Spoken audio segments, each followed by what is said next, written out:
O ano era 1500. Bravos homens, depois de meses lançados ao mar, chegaram ao que viria a ser o Brasil. Aqui encontraram outros seres, vivendo em harmonia e paz. Rapidamente, um acordo foi feito. Em troca de árvores, esses seres ganhariam espelhos, lanças e armas. Quem nunca ouviu essa história? As escolas só ensinavam para as crianças que o Brasil tinha sido descoberto, mas nunca disse para ninguém que o Brasil foi invadido. Nunca disse para ninguém que, que essa terra era dos povos indígenas. Então, só a partir das escolas é que a gente tem que fazer o resgate cultural e as crianças, no futuro, é que tomar conta e dar conta desse processo de caminhada. Indígenas encaminharam para os três poderes da República uma carta cobrando medidas mais duras contra o garimpo ilegal na terra Yanomami.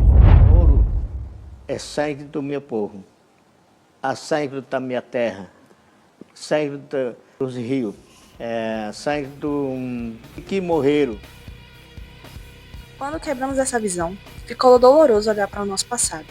A cor carmesim que os europeus vieram tirar não foi somente das nossas ibirapitangas, o pau-brasil. Foi também do nosso sangue. Muitas etnias foram e ainda são exterminadas nesse processo de colonização. Mas de uma coisa sabemos: eles foram os primeiros a chegarem e serão os últimos a cair.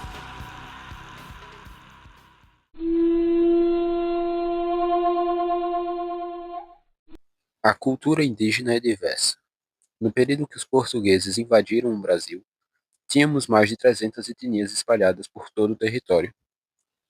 Grande parte dessas culturas foram apagadas pela história, num processo de aculturação e perda de identidade. Para Marcel Mauss, em seu livro As Técnicas do Corpo, a cultura está na nossa maneira de interagir com o mundo, como andamos, nadamos, corremos, lutamos, dormimos e comemos. O passo mais importante quando se deseja apagar um povo da história é retirando deles o senso de pertencimento e sua cultura.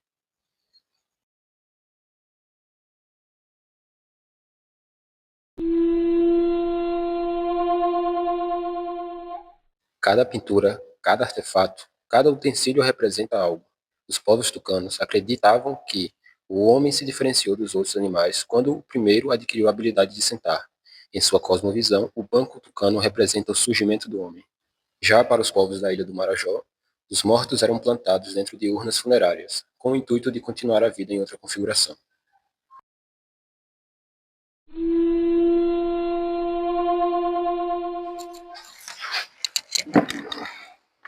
Afinal, índio ou indígena? Antes de qualquer coisa, gostaríamos de propor uma reflexão. Essas duas pessoas são iguais para vocês? E essas duas? E essas aqui? Então, por que essas são iguais? Quando falamos sobre povos indígenas, é extremamente importante o uso do S nas frases.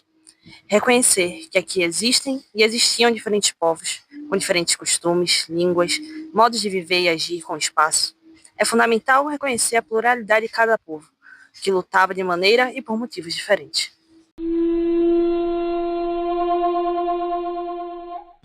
Um importante ritual de passagem dos Apaches significa o início da puberdade das mulheres. A família e a jovem que participam do ritual se preparam por 6 meses para que durante 4 dias sejam realizados cantos, danças, orações e corridas em direção ao sol nascente. Durante esse tempo, acredita-se que a jovem adquire o poder da White Painted Woman, um espírito com capacidades medicinais. Uma dança ritualística realizada para saudar visitantes de povos diferentes e para intimidação de guerra, geralmente realizada em grupo. A haka envolve canções e ações, como batidas no chão, envolvimento de mãos e expressões faciais, incluindo olhos arregalados e mostrando a língua. A dança surge de um mito. O deus Sol e a deusa do verão tiveram um filho, e todos os dias quentes que o filho dançava, o vento tremulava. O Kuarup ocorre sempre um ano após a morte dos parentes indígenas.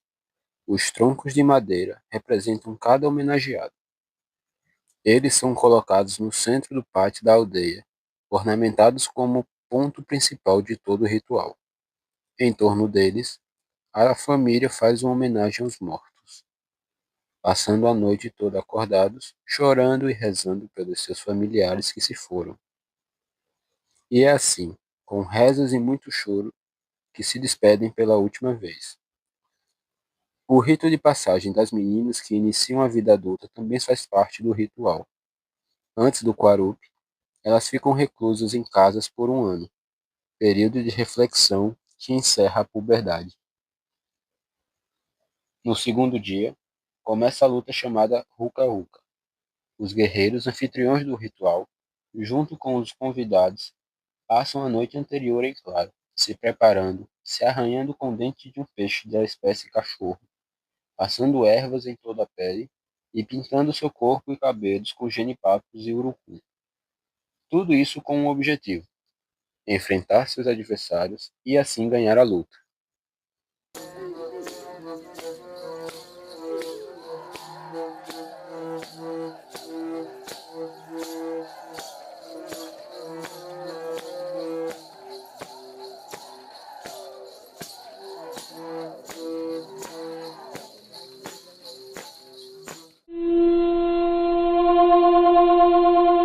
A arte indígena nos ensina outro modo de pensar a arte e sua relação com a vida, outra maneira de pensar sua relação com o corpo.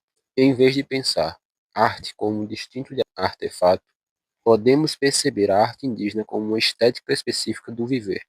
A experiência estética indígena se conecta a variadas formas e não se concentra apenas na produção de objetos, nas coisas que podem ser transformadas. O arco e flecha, elemento fundamental nas culturas indígenas, carrega a força e a habilidade dos guerreiros. Arcos de diversas dimensões, com pontas de ossos, madeira e pedras, serviam tanto para a caça de animais quanto para as guerras. Podem ser encontrados em diferentes lugares como pinturas corporais, objetos, cestos, cerâmicas, arcos e flechas. Cada desenho possui um significado para o povo, relacionados aos mitos, cantos, rituais, à natureza e à visão de mundo. Por isso, os grafismos variam de uma etnia para outra e representam conhecimentos que são passados de geração em geração. Os grafismos aparecem em pinturas corporais, que muitas vezes são temporárias e utilizadas em rituais, celebrações e momentos importantes da vida em comunidade. Assim, os grafismos indígenas não é apenas uma manifestação ética, mas também uma forma de preservar a cultura, fortalecer a identidade dos povos indígenas e expressar a relação com o mundo. Pensar o corpo de forma isolada é escolher uma ótica de apropriação cultural. Por muito tempo, a educação física escolar, componente esse que estuda a cultura corporal do movimento humano, escolheu olhar para as práticas indígenas de forma mascarada. Práticas como o cabo de guerra, a briga de galo, estão presentes há tanto tempo no nosso cotidiano escolar, porém seccionadas das raízes indígenas. As lutas corporais indígenas, que recentemente ganharam material no campo pedagógico através da Lei 11.645 de 2008, muitas vezes precisam passar por um filtro de embranquecimento velado, onde apenas as práticas filtradas e todos os ritos e rituais significados são descartados. Criam-se no imaginário popular a visão de que tais práticas são banais, realizadas de qualquer forma. A luta é realizada com os adversários ajoelhados. Inicia-se quando o Kindotoko, que quer dizer dono da luta, caminha até o centro da arena e chama pelo nome o seu adversário. Os lutadores então ajoelham-se e começam a girar em círculos na posição anti-horária e logo após agarram-se tendo o objetivo de tocar as costas do lutador oponente no solo ou tocar com as mãos a perna do adversário. Vale ressaltar que para os Kalapalos, a luta se chama Ikideni e segue as mesmas técnicas, porém com significados diferentes.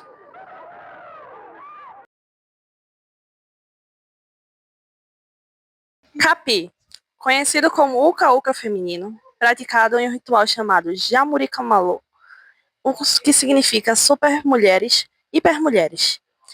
Nesse festival, as mulheres cantam em forma de provocar homens e logo após realizam o Capi. Basicamente, a luta tem as mesmas regras do Uka-Uka e Ikideni.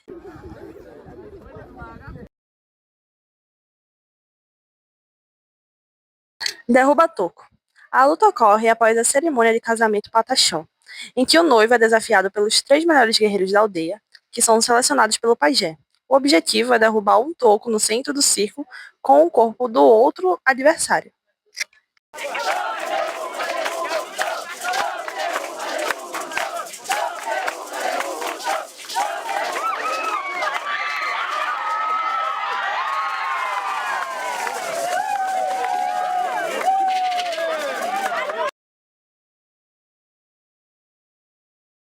Praticada pelo povo Ini, conhecido como Carajá, habitantes da região do Rio Araguaia. O Ijaçu é praticado em pé. Agarra-se pela cintura até que um dos oponentes consiga derrubar o outro. Aquele que consegue derrubar é o vencedor, que abre os braços e dança em volta do seu adversário, ao mesmo tempo em que canta e imita uma ave.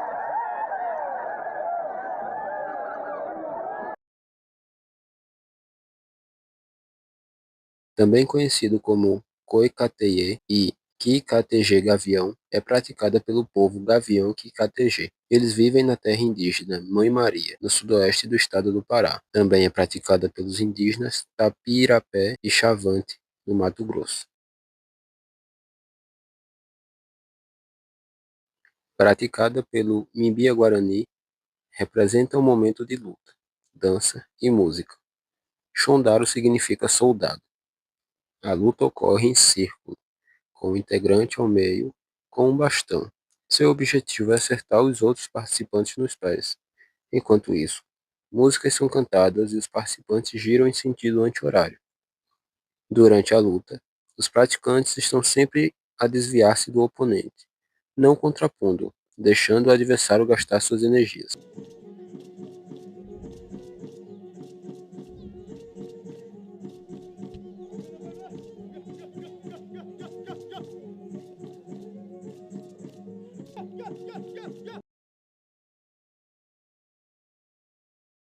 Conhecida como Briga de Galo, a Otarunu é uma luta de origem dos povos ticuna.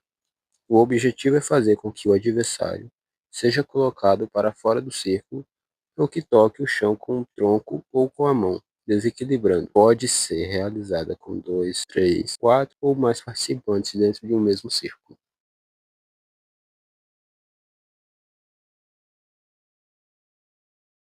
Praticada pelos chavantes, o termo significa luta de raízes.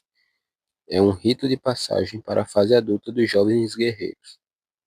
A luta é realizada com o auxílio dos pais para a realização das pinturas corporais e com a mediação do combate. O combate é feito com raízes de um capim grosso, onde os participantes golpeiam-se no braço, sendo proibido a cabeça. A luta encerra quando os pais consideram que o filho não está mais apto para o combate ou quando ele chora.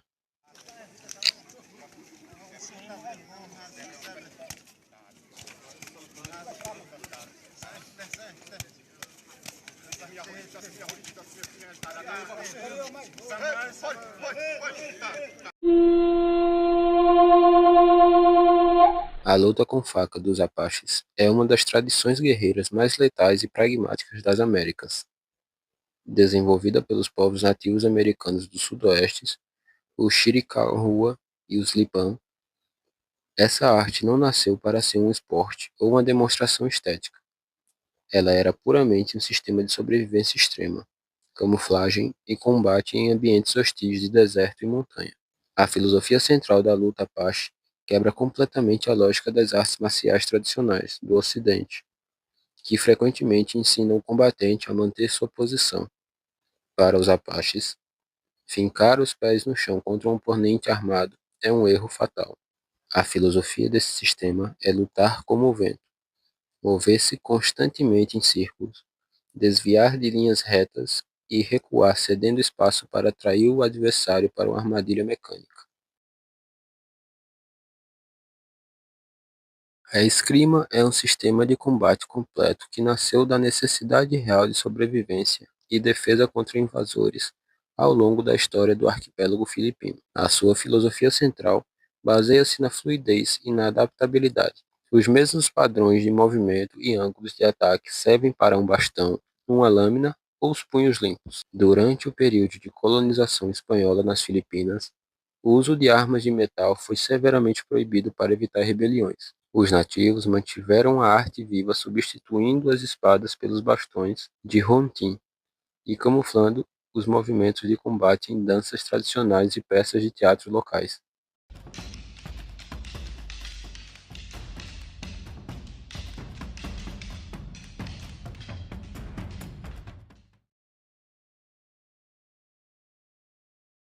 O Malhakal significa literalmente empurrar madeira ou uso de armas. É a arte marcial tradicional do povo Maori, originários da Nova Zelândia. Muito além da técnica de combate físico, ela funciona como uma prática filosófica e espiritual profunda que molda a disciplina, o caráter, o condicionamento físico e a conexão ancestral. Para a cultura Maori, a tarraia nunca foi um mero pedaço de madeira entalhado.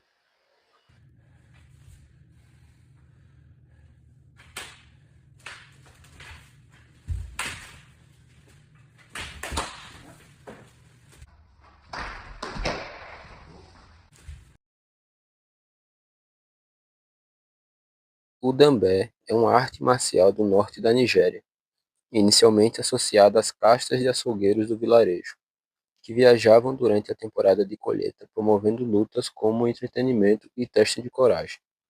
O dambé evoluiu para um esporte de combate de proporções massivas, atraindo milhões de espectadores e combinando uma brutalidade impressionante com rituais espirituais profundos. Os lutadores adotam uma postura completamente assimétrica, dividindo os braços em duas funções rigidamente definidas, a lança e o escudo. Antes de entrar na arena de areia, os lutadores frequentemente passam por rituais que envolvem o uso de amuletos, amarrados ao corpo ou sobre as faixas da corda, além de fumigações com ervas e rituais. Acredita-se que esses elementos trazem proteção espiritual, aumentando a força física e garantem a imunidade contra a dor.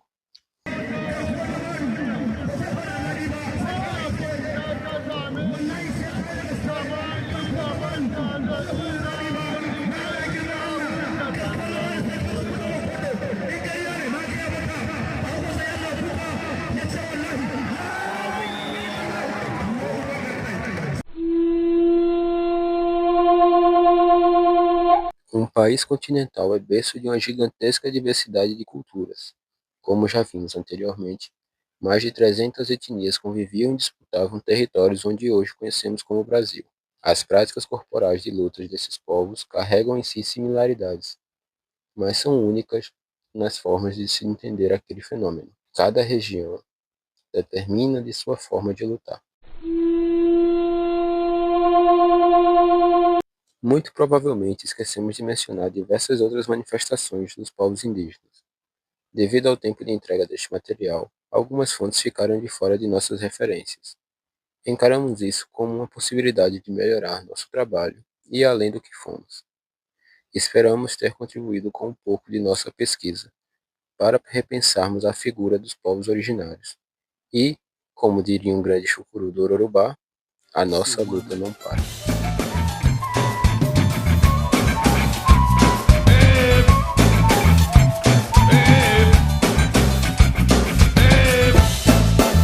Eles não querem vingança, eles só querem justiça, querem punição para os covardes assassinos de seu bravo cacique Chicão. Eles não querem vingança, eles só querem justiça.